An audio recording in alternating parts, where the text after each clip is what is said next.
Nesse vídeo você vai aprender tudo o que você precisa sobre o present simple em inglês, o presente simples, e como esse tempo verbal está presente também em todas as coisas que você vê em inglês, desde uma frase simples como I love you, quanto essas frases grandes que vocês veem nos filmes, nas séries que vocês assistem, tudo tem o present simple. A gente vai entender como ele é utilizado, quando é utilizado, como tornar essas regras dele automáticas para que vocês não precisem ficar pensando nas regras e formas práticas de aplicar ele no dia a dia. Para que ficasse simples e fácil de entender, com uma didática simples também para vocês, eu separei um meio de mostrar visualmente essa sequência e essas ideias. Primeiro, vamos começar com um resumo, depois eu vou explicar como a maior parte das explicações de Present Simple são. Talvez se você já viu alguma explicação de Present Simple e você não tenha entendido muito bem, e você quer uma outra explicação melhor, essa com certeza vai te ajudar. E como eu vou te explicar, eu vou mostrar a diferença também de algumas explicações para que eu vou te dar agora, e na parte de mão na massa, vai ter explicação e também formas de aplicar com exercícios práticos o Present Simple no dia a dia de vocês, para que isso torne algo fixo na mente de vocês, porque uma coisa é eu chegar aqui e falar o Present Simple é isso, e outra coisa é vocês realmente entenderem e conseguirem utilizar o Present Simple. Então, começando pelo resumo, ok? O Present Simple é um dos tempos verbais mais utilizados do inglês, tá? Porque nós usamos ele para falar sobre ações habituais, fatos, verdades universais, ali está descrever rotinas. Rotinas não são nada mais do que ações habituais. Então, se eu pedir para você, fala sobre a sua rotina, o que você faz todo dia, você vai ter que usar o present simple. Se eu perguntar para você, aquele seu amigo lá, o que ele normalmente faz? Ou, o que você faz no trabalho? Todas essas coisas fazem parte do present simple. Se eu perguntar informações sobre coisas do seu trabalho, coisas da sua vida, você também vai ter que descrever essas coisas que são verdades, que são fatos, e você vai ter que usar o present simple também. Então ele está presente em tudo. Percebam que, para vocês entenderem, né, o que é o present simple, tem só um requisito, eu coloquei aqui, é conhecer mesmo as pessoas em inglês. Só relembrando, caso você não conheça, né, I é eu, ou caso você não lembre, you é, vamos chamar de você em vez de tu, ok? You é você, he é ele, she é ela, e it é ele ou ela para coisas e objetos. Eu vou explicar um pouquinho mais sobre isso também depois. We, usado para nós, you, vocês, they, eles e elas. Eu vou também explicar, mas percebam que you é o mesmo you. Então, you é utilizado para você e you é utilizado para vocês, tanto no singular quanto no plural. Você não sabe quando é singular e quando é plural. Não tem como saber lendo. Você tem que entender a situação, ok? Imagina que em português nós só tivéssemos o vocês. Então, se eu falo, eu amo vocês, você teria que entender se é você uma pessoa só ou vocês várias pessoas. Não tem como saber mesmo se o I love you tá falando sobre mais pessoas ou uma só. É um pouco estranho, mas é assim. Depois dessa ideia do resumo, para vocês entenderem quando que o present simple é utilizado, a maior parte das explicações ela parte de alguns pontos, né? Um deles é utilizar esse tipo de palavra, porque eles colocam assim, você usa o sujeito, depois o verbo na forma base, aí você usa o sujeito mais tal coisa. Quando a gente fala sujeito, é uma linguagem de professor, né? Em vez de utilizar a palavra sujeito, eu vou utilizar pessoa, ok? É muito mais fácil, porque o que sou eu? Uma pessoa. O que é você? Uma pessoa, certo? O que é ele e ela? Uma pessoa. He, she. Então é mais fácil falar pessoa do que sujeito. Quando se diz verbo na forma base, eu nem vou dizer verbo na forma base, eu vou falar só verbo, porque é como ele é. Se você conhece o love como amar, né? Eu te amo, I love you. Se eu falar, você vai usar o love da forma normal. É isso. Você vai usar o verbo da forma normal, ok? Essa é a forma normal dele. Então, simplificando essa explicação. Porque muitas vezes essa explicação faz sentido para o professor. Por exemplo, para mim faz sentido pensar em sujeito, porque eu penso de maneira gramatical. Mas não é obrigação sua como aluno entender exatamente as coisas gramaticais. Você está aqui para entender o present simple da melhor forma. Então eu vou utilizar essa linguagem um pouco mais simplificada para você entender. Para você compreender o present simple, existem alguns pontos, tá? Alguns pontos importantes para que você entenda e outros que são mais didáticos. O primeiro deles existe uma divisão específica, tá? De um verbo contra todos os outros verbos do inglês. Eu disse contra, né? É como se fosse um contra todos. Então, tem um verbo do inglês que a gente vai aprender ele separadamente, que é o to be, e depois nós vamos aprender uma regra que é aplicada para todos os outros verbos do inglês possíveis. Tudo que você puder abrir o dicionário e ver, isso aqui é um verbo, vai estar ele. Com exceção do have, mas eu nem vou entrar nesse ponto, tá? To be de um lado, todos os outros verbos existentes do inglês do outro. E essa divisão ela é didática porque, como tem regras específicas para o to be e para os outros, vocês precisam entender primeiro os do to be, depois a dos outros. E o present simple, que é o presente, né? Ele é muito mais simples no inglês do que em outras línguas. É muito mais simples do que a nossa língua e outras línguas também que fazem parte da mesma família, como o espanhol, o italiano, o francês. Vocês vão entender o porquê que isso acontece. Compreender o presente simples, que é o ponto 3, ele pode parecer um pouco complicado de início, ok? Porque às vezes parece muita coisa. Mas ele é uma utilização de todo o presente de uma língua. E eu consigo ensinar para você, numa aula como essa, todos os pontos que englobam o presente de uma língua de uma maneira até simplificada e fácil de compreender. Comparado com outras línguas, por exemplo, como a nossa, isso seria muito difícil de fazer, porque nós temos muitas variações e nós temos famílias de verbos. A mesma coisa com o francês, com o italiano, e as conjugações são muito complexas. Aqui as conjugações são simples. Então, por mais que inicialmente pareça um pouco complicado, o que você tem que ter em mente é o que eu estou aprendendo aqui é basicamente, que nem eu coloquei como exemplo, né? Você está utilizando um dedo para levantar um prédio. Você está aprendendo uma coisa que pode parecer um pouquinho complicada, mas ela é simples, no final você vai ver que ela é simples, e quando você aprender ela, você vai conseguir falar sobre muita coisa em inglês e entender muita coisa em inglês. Então você pode colocar uma música e escutar uma frase que vai estar utilizando o present simple. Você pode colocar um filme, uma série, ver uma frase que está utilizando o present simple e você vai conseguir compreender aquilo. Você vai conseguir falar sobre sua rotina, falar sobre o que você faz no trabalho, falar sobre como são as outras pessoas ou o que elas estão fazendo. Então, isso engloba muita coisa.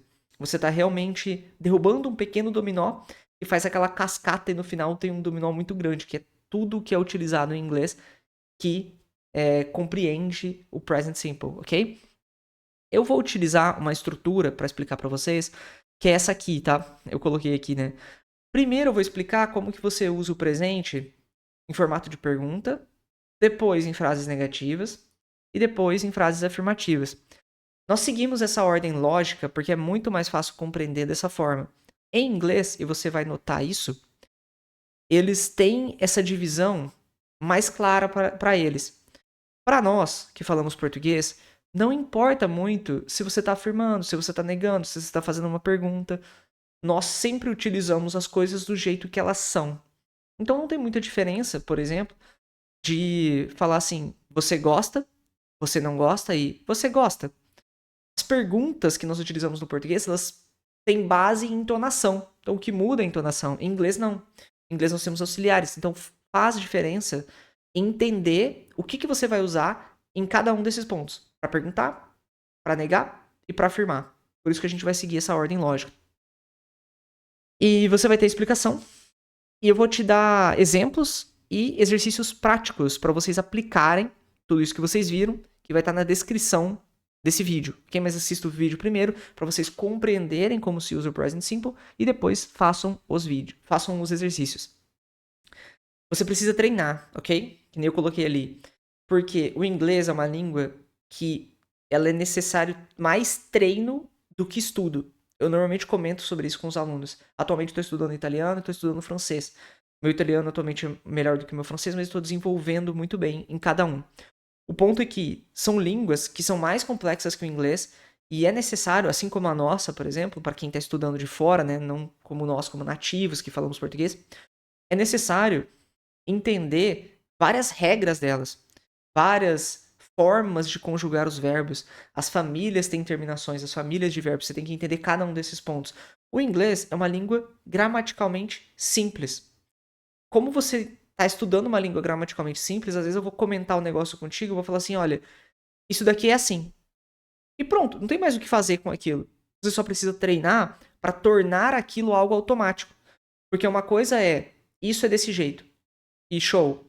E outra coisa é, além de saber que isso é desse jeito, eu consigo utilizar isso no dia a dia. Eu consigo pensar na minha rotina em inglês e falar ela. Eu consigo olhar o que o meu amigo tá fazendo, como é a rotina dele, eu consigo descrever a rotina dele. Meu amigo faz isso, ele acorda, ele faz aquilo. Você vai estar utilizando o present simple. Como que eu descrevo o processo de algo que acontece na empresa? Como que eu descrevo o processo de algo que acontece dentro do jogo que eu jogo? Ou como que eu posso descrever o roteiro de uma série, de um filme que eu gosto? Você vai estar utilizando o present simple. E a utilização do present simple para isso é algo que vem com treino. Por isso que eu vou passar formas práticas para vocês treinarem.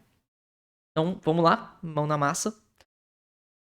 Que nem eu falei, o primeiro ponto que a gente vai ver é o to be, depois tudo o que acontece nos outros verbos e depois como treinar para que eu consiga pensar em inglês utilizando o present simple. Eu vou mostrar para vocês no final do vídeo. O primeiro é o to be.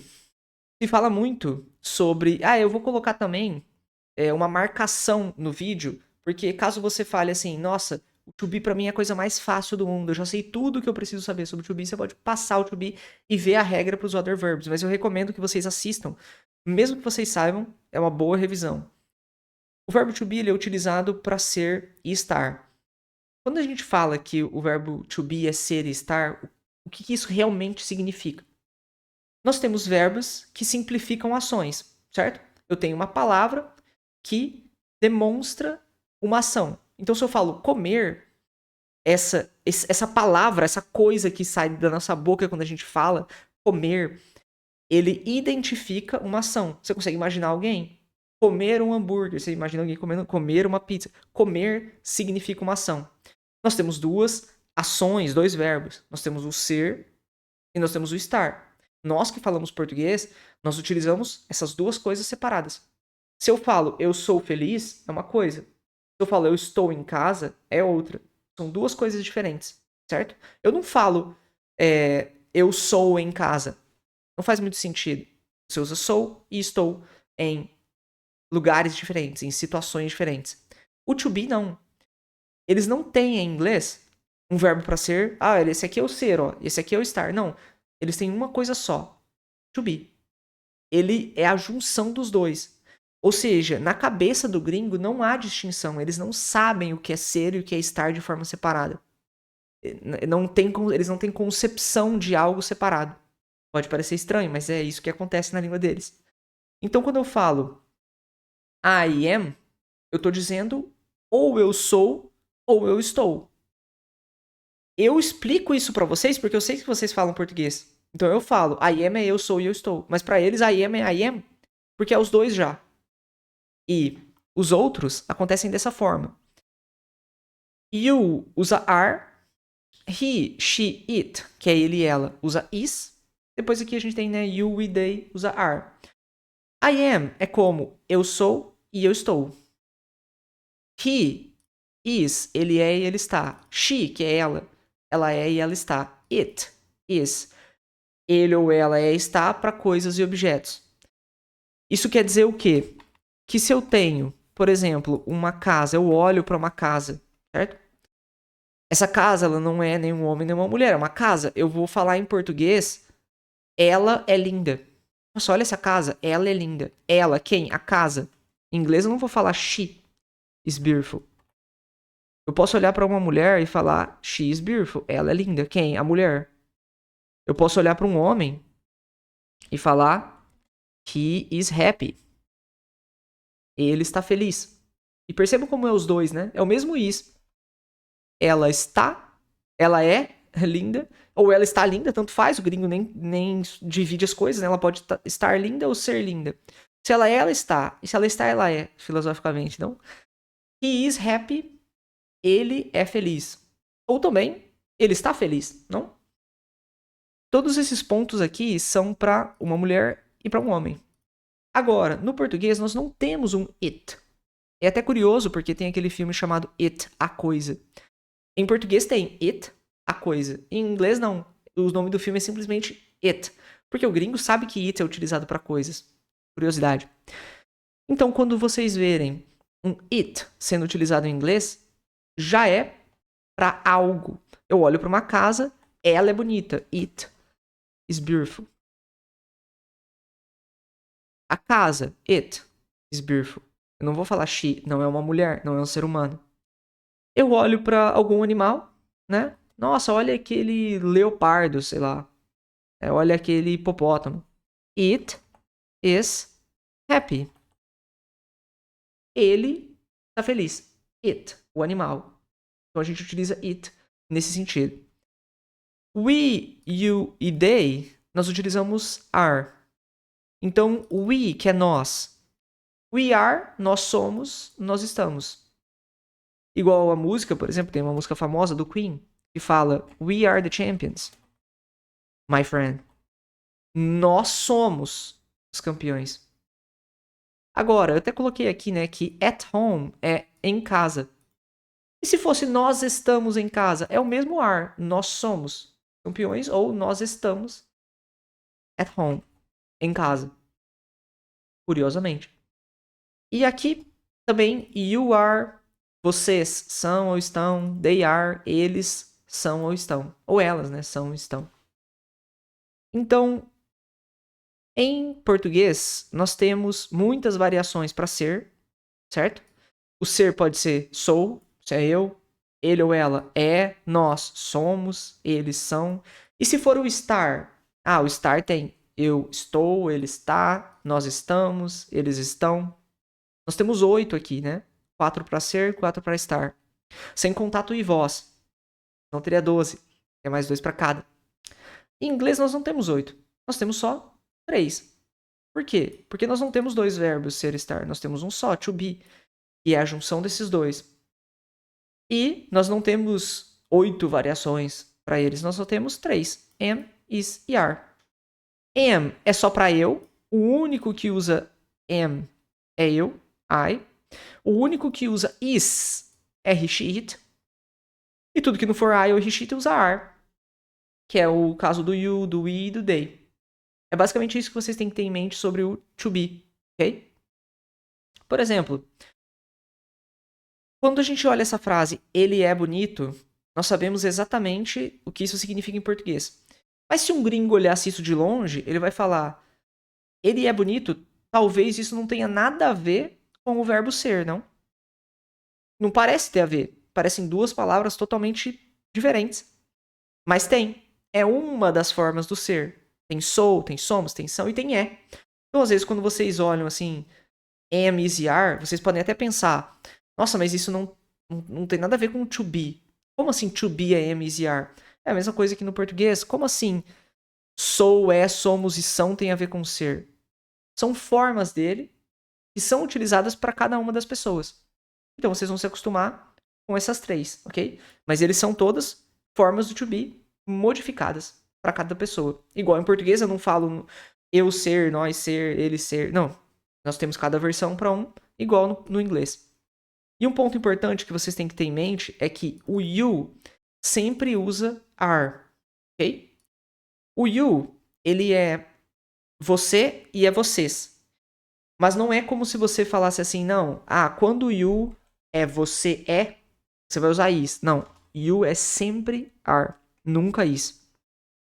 Tem um motivo para isso que eu não vou entrar muito aqui, mas é um motivo histórico. Antigamente, eles não tinham um você do singular. Eles não tinham, ei, você, tal coisa. Eles tinham o nome da pessoa.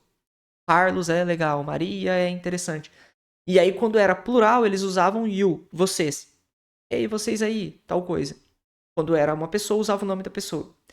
As vilas começaram a aumentar, as pessoas começaram a não saber os nomes umas das outras e começaram a utilizar o vocês para uma pessoa só. Hey you. E aí acabou, eles usaram o que era do plural para o singular e acabou ficando infinitamente até agora, 2024, nós estamos utilizando isso aqui, ok? Então, vocês vão usar you sempre com are e are sempre com you. It é utilizado para animais e objetos, que nem eu comentei anteriormente. Lembre-se disso, ok? Esse é o resumo, anotem todos esses pontos. Deem uma olhada nessas frases simples aqui utilizando ser e estar.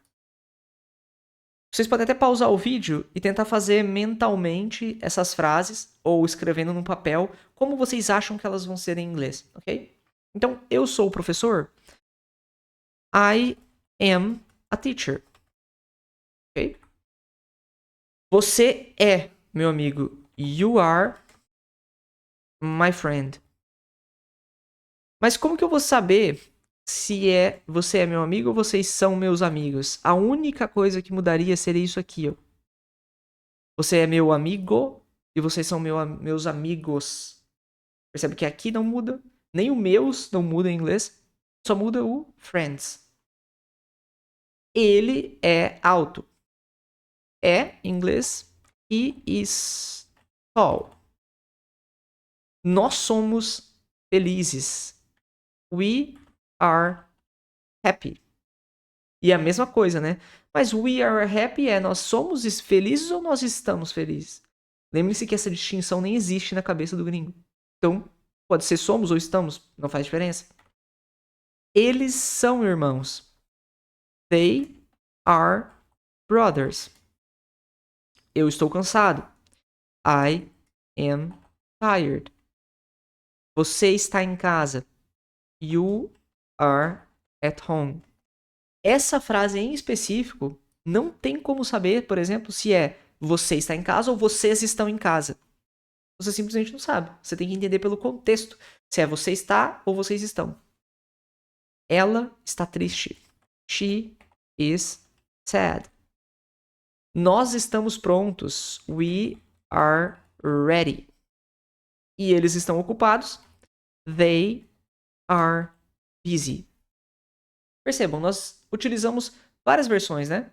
Sou, é, somos, são, estou, está, estamos, estão. E tudo que a gente tem aqui é simplesmente am, is e are. Em todas essas versões. A única coisa que vocês precisam entender é realmente isso. Se é eu uso am para sou, estou.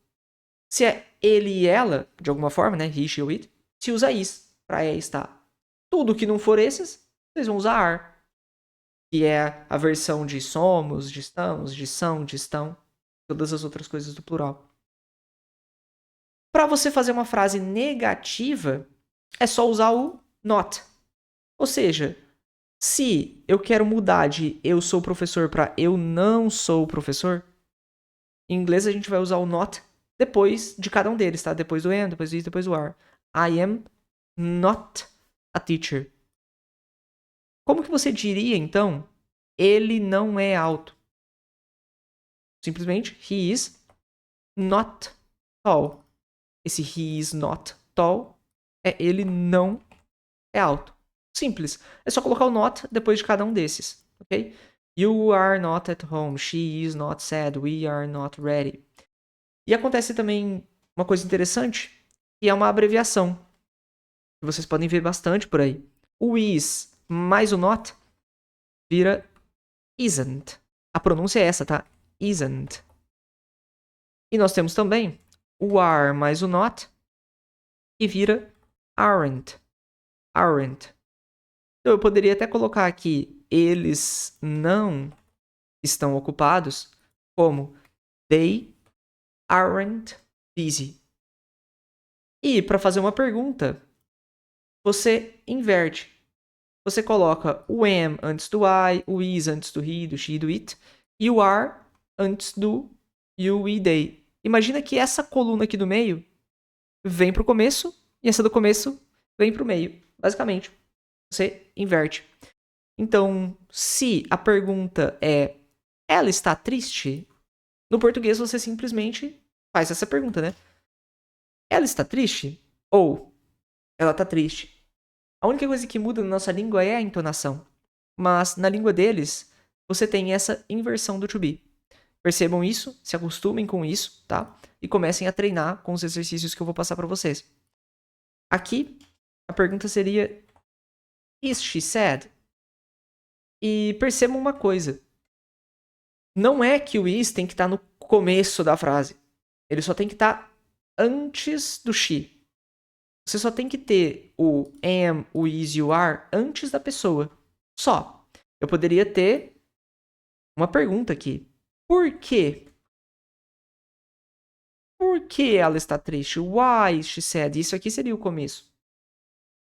Não vou entrar muito nisso agora, mas lembre-se que não precisa estar no começo da frase. É só estar antes da pessoa. E essa é uma pergunta. Então, revisando, né? I am, he, she, it, is. Se não é esses, are. Para negar, uso not. Para fazer uma pergunta, inverte. Am antes do I, is antes do he, she, it. E are antes de we, you, they. Pronto. Essa é a ideia do to be. Por que que nós explicamos o to be anteriormente, antes de explicar sobre os outros verbos? Vocês perceberam que eu não usei nada além do am, do is e do are para fazer frases afirmando, para fazer frases negando e para fazer frases perguntando algo? Tudo que a gente precisou fazer aqui, nós usamos o to be. Então, se eu tiver que falar, por exemplo, she is happy, ela está feliz. Estou usando is. Se eu tiver que fazer uma frase negativa, eu falo she is, só acrescento not happy. Se eu tiver que fazer uma frase perguntando, is she happy? Eu não preciso de mais nada além deles próprios, do am, do is, do are, para fazer esses três tipos de frase. O que não é a mesma coisa para os outros verbos, que é o que a gente vai ver agora. Por isso que a gente divide. Depois de entender o que é o to be, e tem exercícios aqui embaixo na descrição específicos sobre o to be, vamos entender os other verbs, ou seja, todos os outros verbos existentes do inglês que não são to be vão entrar nessa regra que eu vou explicar para vocês agora. Percebam, para uma maneira didática, para vocês entenderem de forma didática como que isso é utilizado, eu vou separar I, we, you, they e vou chamar eles de resto. E vou chamar he, she, it de he, she, it mesmo, que é ele e ela. Por quê? Porque muitas vezes a didática fica mais fácil simplesmente chamando eles de resto do que tendo que citar eles toda hora. Ah, a ideia é pra isso, he, she, it pra aquilo. Se não é he, she, it, é resto, ok? A gente vai usar uma regra pro resto, uma regra pra he, she, it. E fechou. Primeiro, que nem eu falei pra vocês, a gente vai começar pela pergunta. Se é uma pergunta, nós usamos o do pro resto. Então, do pra I, pra we, pra you e pra they. Do pro resto. Eu gosto de pizza. Do I like pizza? Nós gostamos de pizza. Do we like pizza? Você gosta de pizza? Do you like pizza? Eles gostam de pizza. Do they like pizza? Do pro resto. Agora, se for ele e ela, does. Does he like pizza? Ele gosta de pizza? E é assim que você faz uma pergunta no presente utilizando um outro verbo.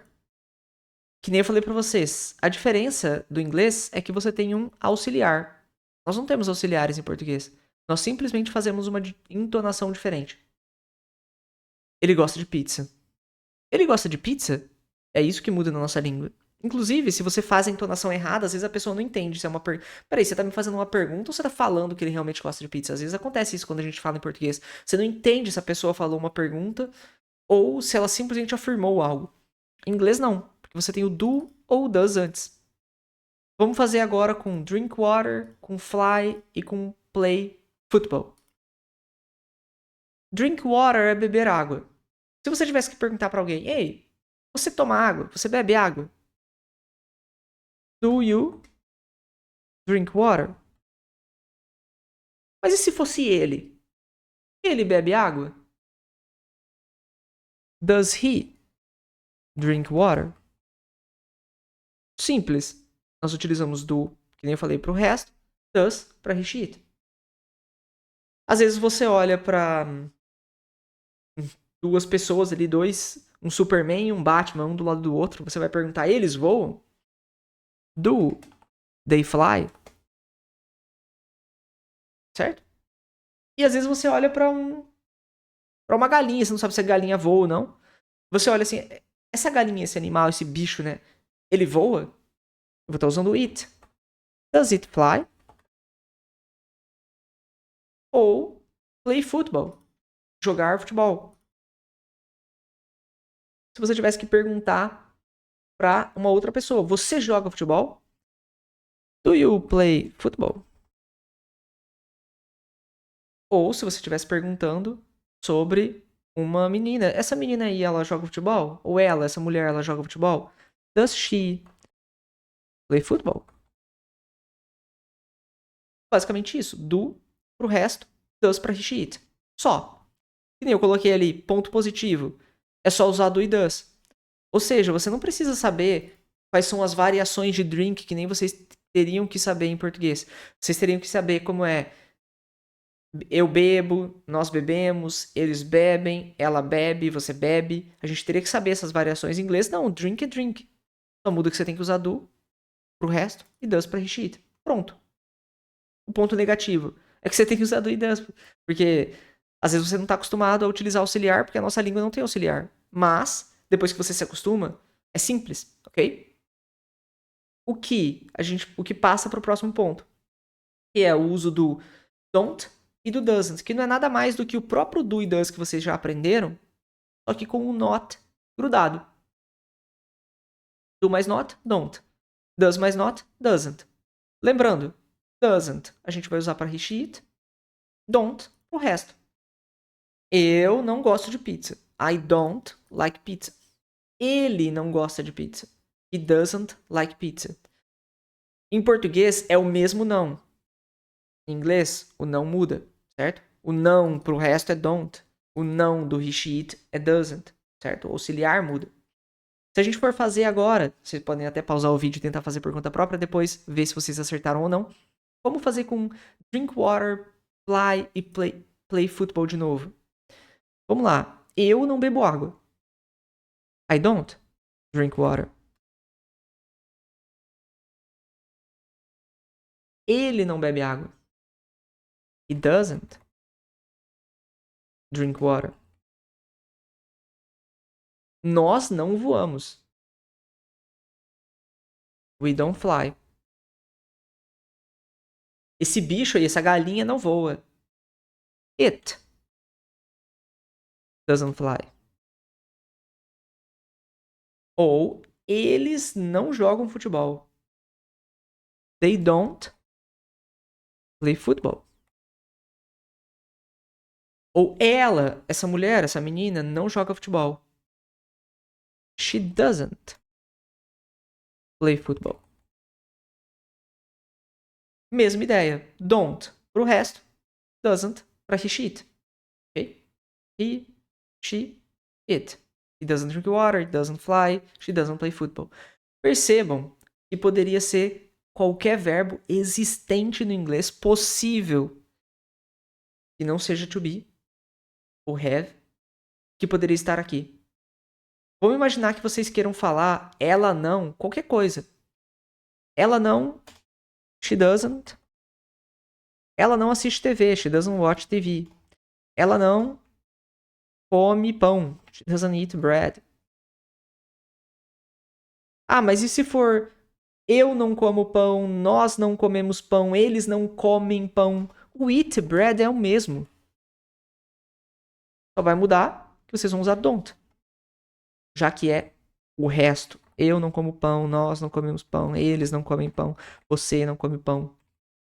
Don't eat bread. Então, a única coisa que muda aqui é essa. Depois que vocês compreendem essa lógica, tudo fica mais simples. Porque vocês não precisam aprender as modificações aqui, ok? Vocês simplesmente precisam usar doesn't e don't nos locais corretos. Pronto. Então lembre-se, do e does para pergunta, don't e doesn't para negativa. Agora nós vamos para afirmativa. Aqui, um pouquinho mais complicado, só um pouquinho só. Vocês vão usar uma coisa, uma modificação. Até agora a gente não viu modificação nenhuma, a gente só aprendeu a usar do e does, né? Com nota ou sem nota. Mas ela é mais fácil do que o português. Quando você afirma, o verbo não muda quando você utiliza ele com o resto. Eu gosto, I like. Nós gostamos, we like. Você gosta, you like. Eles gostam, they like. Nada muda também. Mas quando você afirma com ele e ela, he, she, it, o verbo muda, mas é uma pequena mudança. Você vai acrescentar no final dele ou S, ou ES, ou IES. Lembrando, essas são possíveis modificações. Alguma delas vai acontecer. Você tem a certeza absoluta de que alguma dessas três vai ser colocada no final do verbo. Quando é he, she, it, no presente, com um verbo normal. Por exemplo, aqui, eu gosto de pizza, I like pizza, mas ele gosta, he likes pizza. E aí, agora eu vou explicar para vocês quando que vocês vão utilizar cada uma. Mas é bem simples também. E lembrem-se que esse daqui é o dominó, né? Então, no momento que vocês compreendem isso por completo, vocês conseguem compreender muita coisa que é utilizada em inglês. Vamos lá, as possíveis modificações. S é a regra geral. Então, quase tudo que vocês verem em inglês vai ter o S no final, com he, she, it. Por exemplo, ela lê um livro. She reads a book every morning. Tem o S no final. He plays soccer on Saturday. Play normal, só que como é he, plays. It rains. Chove muito na primavera. Ela trabalha. She works at a bank. Ou he likes to eat pizza. Percebam que se fosse qualquer outra pessoa, não teria esse S. Eu leio. I read. Nós lemos. We read. Eles leem. They read. Você lê. You read. Só muda quando é ele e ela. Vai ter esse Szinho no final. Regra geral, porque com quase todos eles, vocês vão colocar o S no final. E aí tem uma exceção. A exceção é colocar ES no final dos verbos terminados em O, S, SH, CH e X. Então, quando você tem esses verbos que terminam com essas letras, você coloca ES no final e não só S. Go, que é ir, goes com S no final. He goes to work. Miss, que é sentir falta. She misses her family a lot. Ela sente muita falta da família dela. Wash, que é lavar. She washes the dishes every night. Ela lava os pratos toda noite. He watch, que é assistir. He watches TV after dinner. Termina com H, né? Fix, termina com X. E fixes, ele conserta carros. Isso que ele faz a vida, né? Ele conserta carros. For a living. Então terminou em O, colocou ES, ES, SH, CH e X. Se fosse, de novo, qualquer um de I, we, they, you, não teria S no final. E IES é a exceção das exceções, é muito específico, poucos verbos vocês vão colocar IES no final, que é quando termina em consoante mais Y. Por exemplo, nós temos o cry, que é chorar. Foi tirado o Y no final dele e colocou IES. She cries when she watches sad movies. Ela chora quando ela assiste filmes tristes. Study, que tinha Y no final, consoante mais Y, né? D mais Y.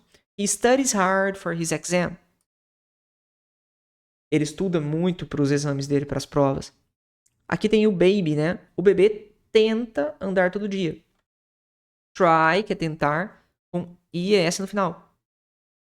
Fly, que é voar, com IS no final também. She flies to New York every month. Então ela voa para Nova York todo mês.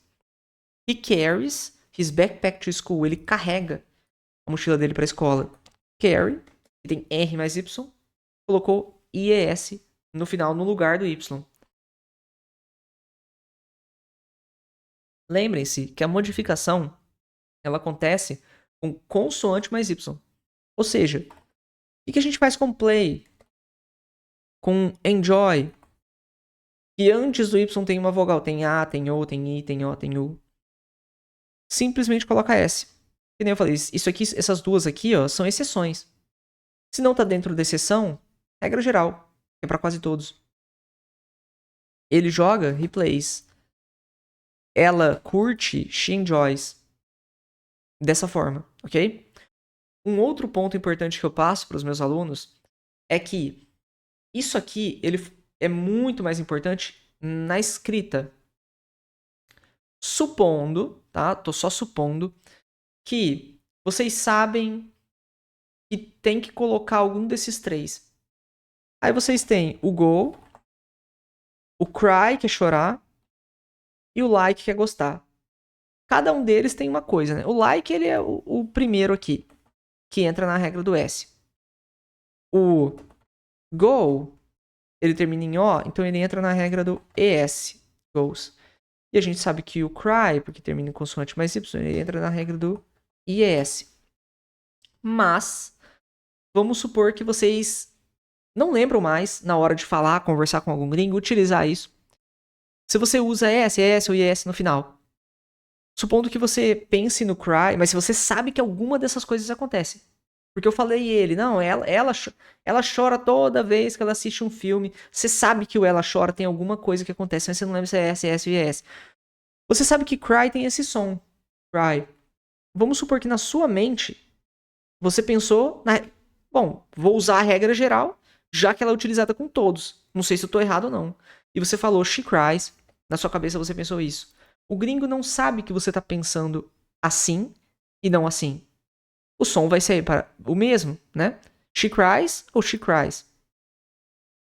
Ou ele vai, você sabe que é go, vou colocar S, né? Vou falar como se tivesse S no final. He goes. O gringo não sabe que você pensou assim e não dessa forma. O principal é, sabendo que existe a modificação, você utilizar esse som. Treinar para lembrar exatamente quando acontece cada um desses pontos, mas na dúvida, coloca o som de S no final. É essa a ideia, ok? Coloca o som de S no final. Lembrando, essas modificações elas só acontecem em frases afirmativas, tá bom? Então, quando vocês pensarem nas frases afirmativas, essas modificações vão acontecer. Eu vou pegar o exemplo que a gente pegou aqui de he plays, ele joga. Vamos usar esse exemplo da modificação nas três formas, para vocês entenderem por completo. Na forma afirmativa, na forma negativa e na forma de pergunta. Se for afirmativa, com he, she e it, a gente vai fazer a modificação. He plays. Se não for, normal. I play. Essa daqui, na negativa, se for o resto, vamos usar don't. I don't play. Se for he, she, it, doesn't. He doesn't play sem S. Porque a modificação do S só acontece na afirmativa, ok? Aqui, se for uma pergunta, nós vamos utilizar do para o resto, né? Por exemplo, você joga, do you play? E does para he, she, it. Does he play? Para pergunta. Recapitulando. Do para pergunta com o resto. Does para pergunta com he, she, it. O mesmo se replica, só que com o not grudado para negativa. Don't com o resto. Doesn't para he, she, it. Afirmou. O resto, o verbo não muda nada. Você usa dele do jeito que ele é. I like, we like, tanto faz. E quando é he, she, it, você vai acrescentar algum desses três no final. Você vai acrescentar o S para quase todos, praticamente todos. Vai acrescentar o ES na exceção quando o verbo termina em O, S, SH, CH e X. E vai utilizar o IES quando o verbo termina em consoante mais Y. E as modificações dos verbos, né, essa daí que eu acabei de falar, só acontecem quando você está afirmando. Se está negando, tudo fica normal. Como treinar para que essas coisas fiquem automáticas? Vão ter os exercícios aqui embaixo na descrição do vídeo, para vocês treinarem, tornarem esses pontos automáticos, para assim que vocês pensarem, vocês utilizarem da forma que é. Da mesma forma que no português, você não fica pensando, não, mas é ele é ou eles são? Isso não passa na sua cabeça. Você falou tanto ele é, que é o que faz sentido. Você falou tanto ela gosta, e não faz mais sentido pensar em ela gosto. Gosto é só pra eu. Igual em inglês, vocês vão pensar tanto e falar tanto I like e she likes, que vocês não vão conseguir pensar em she like sem o S. Como treinar? O uso constante de todas essas regras é o que tornam elas automáticas, que nem eu falei. Possíveis coisas que vocês podem fazer. Escrever sobre a própria rotina em inglês da forma mais detalhada possível, ok? Vocês podem até fazer 2 rotinas, que nem eu citei, uma da vida e a outra do trabalho. Então, vocês fazem uma rotina da vida pessoal e fazem uma rotina do trabalho. Assim, vocês vão estar utilizando todos os verbos da forma padrão, afirmando. Depois, vocês podem falar sobre a rotina de uma outra pessoa. Então, meu marido, minha esposa, meu filho, minha filha, meu amigo, minha amiga, colega de trabalho. Essa pessoa, ela faz isso, isso e isso, depois que ela acorda, depois ela vai pro trabalho, depois... Por quê? Porque assim vocês vão estar treinando as modificações de S, S e ES. Já que se vocês falarem de uma pessoa que vocês gostam, vocês vão estar usando he ou vão estar usando she. He goes to work com S no final. Ele gosta de fazer isso antes de ir pro trabalho. Ela assiste TV, watches com S. Então vocês vão estar treinando naturalmente isso aqui. E não só treinando naturalmente, são coisas que vocês realmente podem vir a falar no mundo real. Imagina vocês estão conversando com um gringo e falam, sério, me fala um pouco mais sobre essa pessoa que você gosta, como que é a rotina dela, ou algo do tipo, né? Ou como é a sua rotina de trabalho. O que ela faz? Ela faz isso, isso e isso. Vocês vão estar utilizando essas modificações. E são reais, e são úteis. Falar sobre coisas que você não gosta ou não faz. Assim vocês vão estar utilizando o uso do don't. Então vocês podem fazer 10 frases. Falar sobre coisas que outra pessoa não gosta, assim vocês vão estar utilizando bastante o doesn't, ok? Montar perguntas que você normalmente faz no dia a dia diretamente para uma outra pessoa, tá? E são no presente, porque assim vocês vão usar o do. Você faz isso, você faz aquilo, você do you toda hora. E você faz normalmente sobre outras pessoas. Sabe o Marco? Será que ele vai na academia? Será que ele conhece tal pessoa? Ele faz isso? Ele faz aquilo? Vocês vão estar utilizando o does. Como que eu vou saber se a frase que eu fiz, professor, vai estar certa ou errada se eu não tenho ninguém para me corrigir? Eu recomendo vocês utilizarem. É só pesquisar na internet Grammar Checker. Existem várias ferramentas. Tem o Language Tool. Tem uma ferramenta chamada QBot, se eu não me engano, que é um próprio Grammar Checker. Ele corrige a gramática. Então, se você escreveu algo errado, ele vai falar, olha, tá errado. Talvez você fez uma frase que é assim, ela não gosta. She don't like to eat broccoli. Aí ele vai grifar o don't, falar, tá errado. O certo é doesn't. E aí vocês vão compreender. Uma outra forma também é utilizar o ChatGPT. Coloca a frase no ChatGPT, chatgpt.com, escreve a frase e pergunta, está correta? Simplesmente, coloca uma frase e fala, está correta? Ele vai te corrigir. E depois, se ele falar, tá errado, você pergunta por quê e entende por quê. Uma outra forma é, participe de aulas de conversação. Os meus alunos, eles participam de aulas de conversação toda semana. Então, naturalmente, as perguntas que eu mesmo estruturo para eles utilizarem nas aulas de conversação têm ferramentas que vão fazer eles utilizarem essas regras inconscientemente e tornar elas automáticas pelo uso constante delas, sem mesmo eles perceberem. Com o tempo eles estão conversando, estão falando, estão percebendo que eles estão se comunicando muito bem, utilizando essas regras mesmo inconscientemente, porque eles treinam de uma maneira voltada para que isso se torne algo automático. É uma maneira muito boa. Se você não consegue, por exemplo, atualmente participar das aulas de conversação que eu tenho, busque formas de treinar a conversação sozinho, sozinha. Tem, por exemplo, uma ferramenta chamada gliglish.com e é um site muito legal onde você consegue conversar com uma inteligência artificial. É muito bom para você começar inicialmente, caso você não consiga entrar em turmas de conversação. O hábito de pensar constantemente em inglês também é muito, muito útil. Quando você quando você está na sua rotina, estou fazendo isso, faço aquilo, eu gosto de fazer isso, eu não gosto daquilo. Quando você cria esse hábito de pensar em inglês, se na hora você não sabe a frase, você pesquisa. Não sei, pesquisa, não sei, pesquisa, não sei, pesquisa. Com o tempo, isso vai se tornando um processo automático. Ele não é do dia para noite. Mas também, quando você começa, ele se torna uma bola de neve. Ele vai acumulando e todo esse conhecimento vai ajudando você a entender mais coisas do inglês. E siga também o canal, porque aqui eu posto coisas constantemente, dou exemplos e você vai ver várias dessas coisas. Uma coisa interessante também que eu não coloquei aqui, antes de finalizar, que é o seguinte: pesquisem as músicas que vocês gostam e observem as letras das músicas buscando o present simple, buscando os verbos se tem S, S, S no final, buscando onde tem don't, onde tem does, onde tem do, onde tem does, para ver se vocês conseguem identificar o present simple sendo utilizado. Nas frases dos filmes, das séries que vocês gostam também, façam a mesma coisa, ok? Deem um like aqui no vídeo, isso ajuda bastante o canal. Também comentem quais são os tópicos que vocês querem para os próximos vídeos e vejo vocês no próximo vídeo.